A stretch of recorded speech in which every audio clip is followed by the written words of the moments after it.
Taxation, sorry, we're 1 minute late. I'm Chairman Dan McKay. It is Wednesday, February 21st, 2024, and after an 8-minute hold, we have adopted the minutes. Please stay close to your computers, my friends online. We're going to move on with the agenda, but we need you for quorum. We'll now hear from Senator Weiler on Senate Bill 250. Senator Weiler, you have a substitute online. I assume that you'd like to adopt that?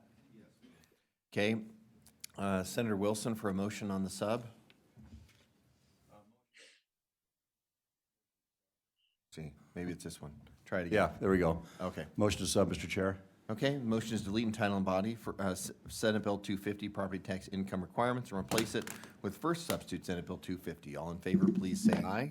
Aye. Aye. Okay, that passes unanimously. It sounds like with those online, we were at 5-0. Okay? Your bill is substituted and before us. Thank you, Senator Weiler. Go ahead. Thank you.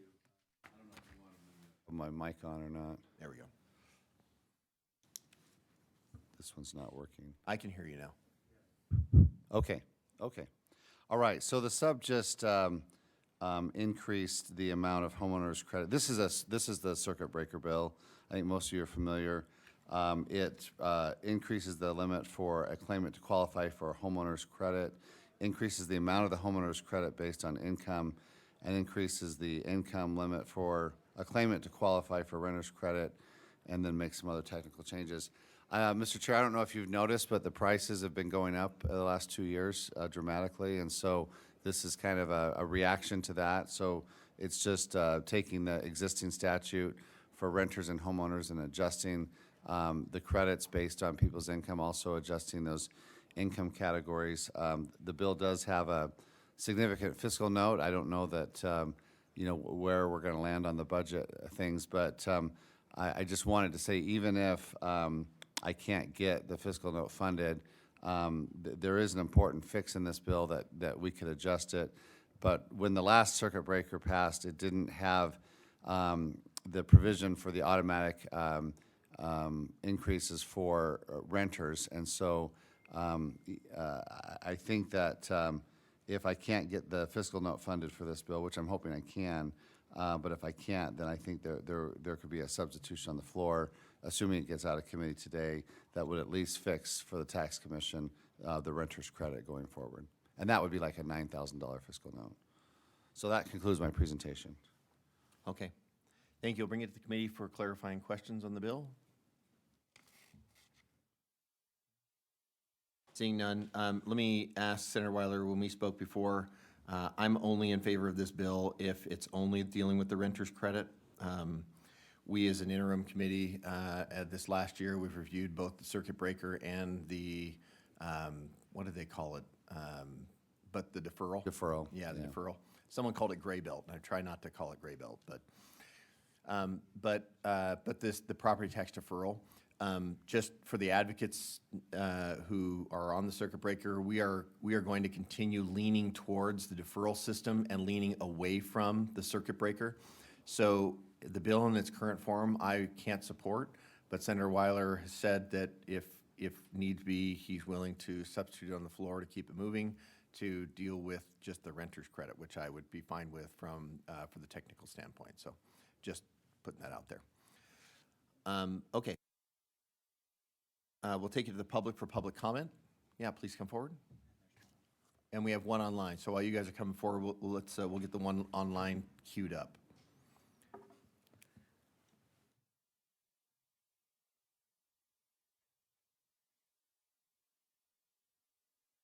Go ahead. Bill. Is this on? Okay. Yep. Thanks, thanks, Chairman McKay. My name is Phil Condor. I am the Chief Deputy Treasurer for Salt Lake County, and I'm up here to speak in favor of the entire bill. We in the Treasurer's Office, we administer the circuit breaker program for the county, and increasing these amounts would help a significant number of people that really fall into this difficult category where they just barely don't make this black and white limit to get some relief. And typically these people are they have their houses paid off, they're on a fixed income, and, you know, it's been expressed, the economy is just kind of getting away from them. And if we could help them, we would be totally in favor of that. I know there's a fiscal note attached to the state side of that.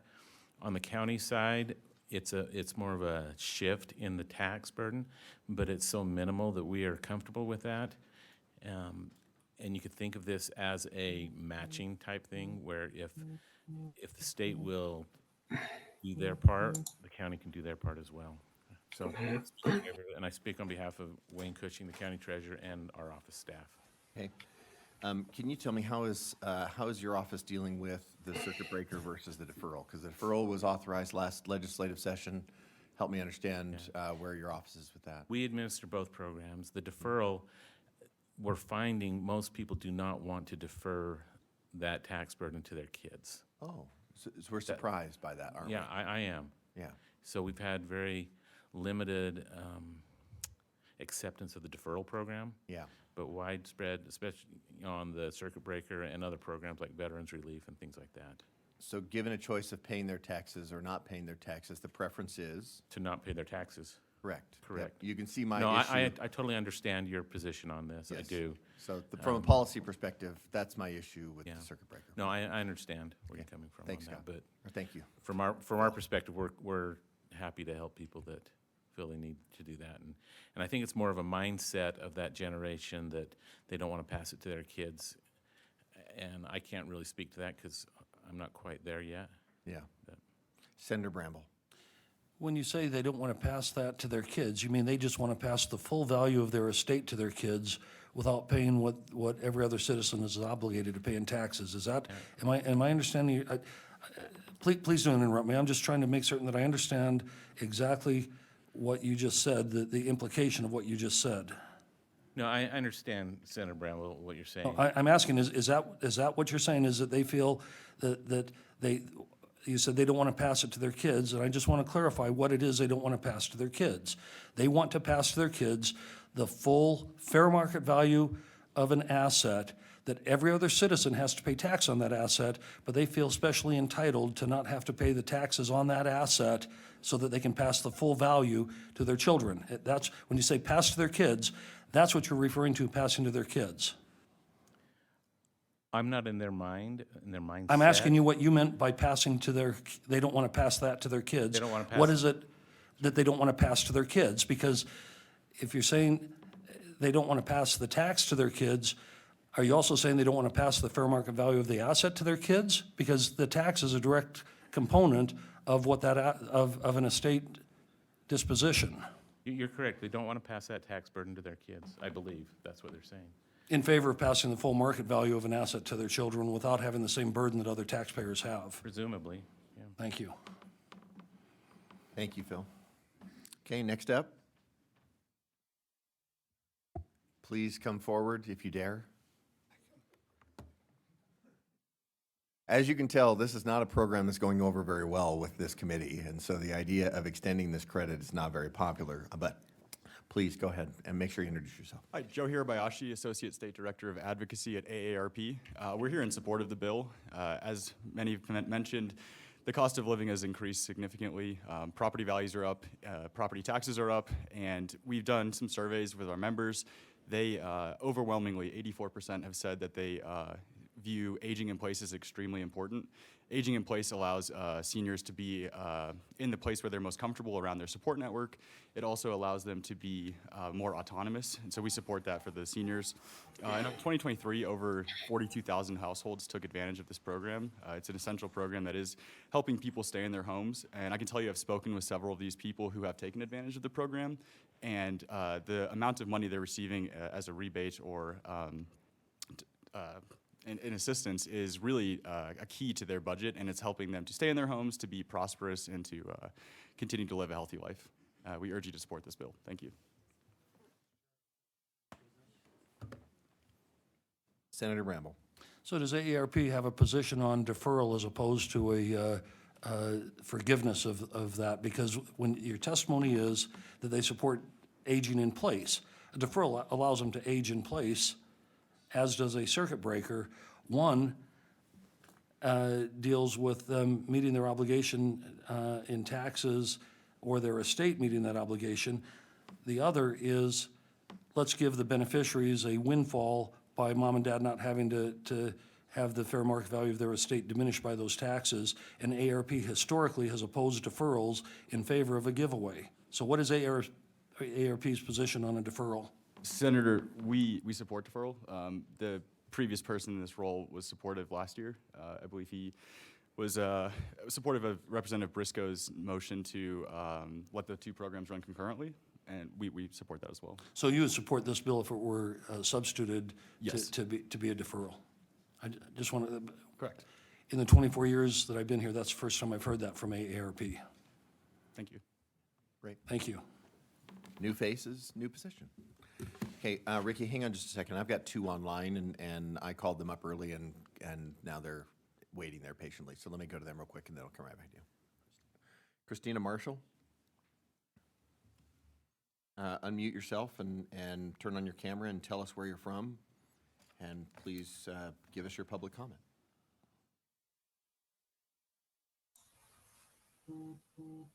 Okay.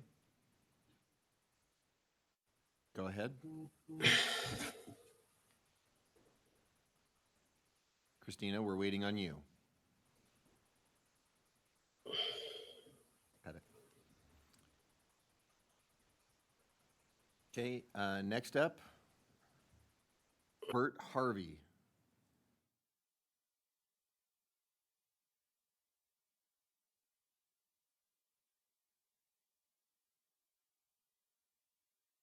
Go ahead, Mr. Bert. Chairman, thank you.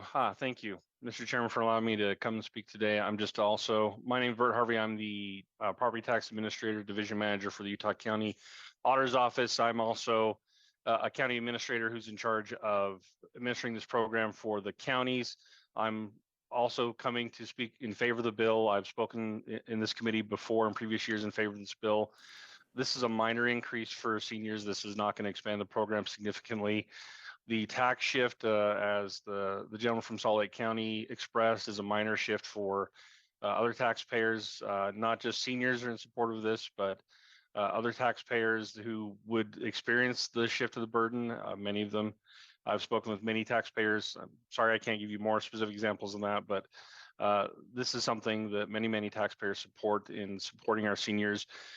The people that the clientele that would generally prefer to be able to and would qualify for the deferral program, this is not the same group of taxpayers that we're talking about. These are low-income senior citizens, many of who apply for the circuit breaker are doing so because of severe financial hardship or medical, usually comes from medical stress, or simply they were not able in their younger years to take advantage of retirement and savings, and therefore living on very low incomes and Social Security only. Not everyone was able to put forward and plan for the future. Unfortunately, not all of us, not everybody in society and in our seniors were able to do that through their working years. So this is a circuit breaker. This really helps those who are in need of it. $42,000 a year is not a large income, and especially for retired people many of whom still have a mortgage. Again, just trying to give a little bit more relief. I realize the committee would prefer to see everyone go to a deferral program. Like my Salt Lake County counterpart, we're not seeing that to be very popular. To answer Senator Bramble's question a little bit more directly, the seniors that I've talked to, they express a desire not to pass on debt to their children. And obviously the committee feels differently about that, but there is that opposition out there. And so we haven't yet implemented the program. We're working on that, but I don't see that being very popular for what it's worth. So thank you, members of the committee, for allowing me to speak to this bill today. So Utah County's official position is they prefer the circuit breaker program that allows people not to pay their taxes, but instead passes over the deferral program, which passes that tax liability onto the property owner's estate or becomes due upon sale. Is that Utah County's position? Utah County's official position is we're happy to offer and administer all the programs that the Utah legislature has authorized for us to offer. I'm simply advocating to give a little bit more relief and in the circuit breaker. For those that want to take advantage of the deferral program, we will happily, and I've been promoting the program too as well. Have you also promoted the deferral program? Yes, both of them. I have Okay. promoted both programs equally, and I don't try to dissuade citizens from choosing one or the other. Our What's the- job here is to administer the program and to let them know what's available and let them make their choice. Okay, thank you. Do we have anybody else online? Okay, I'll bring it back to the committee, or to the room. Go ahead, Ricky. Thank you, Mr. Chair. Ricky Hatch. I'm the Weber County Auditor and Clerk, and I am here speaking on behalf of the Auditors Association, County Auditors Association of Utah. We actually don't have a position on this bill. In talking with other auditors and staff, we don't see any additional administrative burdens that this bill would place, but just want to let you know that officially the auditors group does not have a position on the bill. Thank you. Okay, does that conclude public comment? One more? Will this be the last public comment? Marianne Christensen, I'm Executive Director of Utah Legislative Watch. For us, this comes back to the principle of if government can take away your home because you can't pay taxes on your home, you don't really own your home.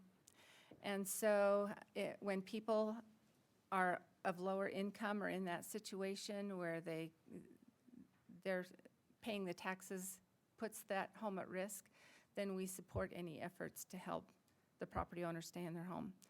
$18,000 is just $1,500 a month. That's a very low amount of income that people make in order to qualify for the highest of the tax credits. We don't feel like that is a burden that can't be borne by the government to help us support our property rights. So please vote for the bill. Thank you. Senator Bramble, you have a question? Okay. Thank you very much. That's our last public comment for this morning. Sorry, I'm running low on time. I'm in 24 minutes into the first bill that was supposed to take me 10. It's okay, we'll get it later. Let's talk afterwards. So we'll bring it back to the committee for action on the bill. Senator Bramble. Thank you. I'd make a motion. I got here late. We've substituted already. Yes. Then I'd make a motion we pass out favorably for substitute Senate Bill 250. And let me explain my motion, if I may, Mr. Chair.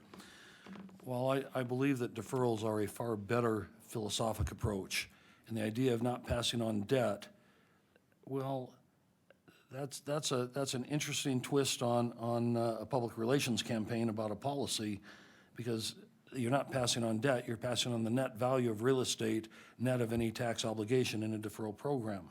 Having said that, we have two programs, and this program is in need of an adjustment, even though I don't think it's ideal, and I would prefer us moving strictly to a deferral program. That's not before us. And if you take a look at the, Marianne just pointed out, $1,500 a month to $3,500 a month is really not a lot of revenue. And I agree with the perception of seniors being taken out of their homes. I would that the clerks would be more thoughtful of all taxpayers, not just those that are seeking a circuit breaker. But since we have the program, I think it's appropriate to make the adjustment. So I move that we pass it out favorably. Okay. Motion is to pass first substitute Senate Bill 250 out with a favorable recommendation. Is there any other discussion of that motion? Okay, seeing none, we'll go to the sponsor. I sincerely and genuinely appreciate the spirit of debate. I wish we would do that more often. Yeah. I'm going to ask you, do you feel like this is going to be funded? Well, my crystal ball's in the shop. I think it's going to be out by Friday, but I'm going to talk to leadership, and if I'm indicated that it's probably not going to be funded, then I would substitute it just to the $9,000 fix that I mentioned in my presentation. Okay. the only reason I would support this bill is if it is only going to be a And $9,000. if So it's- by, since it's not, I'm if going by to get some out. miracle gets funded, you'll be the first one that I notify, Yep, so. that sounds good. So just want to let you know, I'll be a no vote, but it's only because Yeah. I'm only in favor. You know, I see this a little bit differently than Senator Bramble. Yes, we Yeah. have two programs. There are two ways for a program to die. It can die of attrition, it can die of a bill, or it can die because the people that qualify for it are limited and it continues to limit itself by revenue or whatever it may be. Or it could die because the fiscal note's $1 million. It can die because the fiscal note's $1 million, right? So what I would say is my preference on this bill or on this issue is that we not expand these income levels and that we not, raise those numbers, that we would then steer people to the deferral program, and then over time, we will have 0 to no qualifiers, and as a result, more people on the deferral program as opposed to the circuit breaker. So And since we did have Senator Cullimore join us late, it's my intention, if I kind of just reiterate that, if the fiscal note's not funded, to amend the bill down to a $9,000 fiscal note, which will fix a problem that the tax commission needs fixed. So if the bill dies now, it would not give me the opportunity to do that in the future, Yeah. so. Fair enough. And for that reason, I'm like torn, right? Yeah. So that's fair. Okay, the motion then, Senator Bramble, do you want to sum? Yeah, I hope that the committee would recognize that this is a bill that has a component that we need. It has some provisions that, in a perfect world, we may not think is ideal, but I think it's important we move it out. Okay. All right, we'll do a roll call vote. All in favor of passing out, let's see, we'll go over to Lewis. Mr. Lewis, okay. All in favor of passing out Senate Bill 250, roll call vote. For substitute, thanks. Senator Bramble. Aye. Senator Cullimore. Senator Fillmore. Aye. Senator Ipson. Aye. Senator Wilson. And Senator McKay. No. That passes 5-1. Thank you very much. Thanks.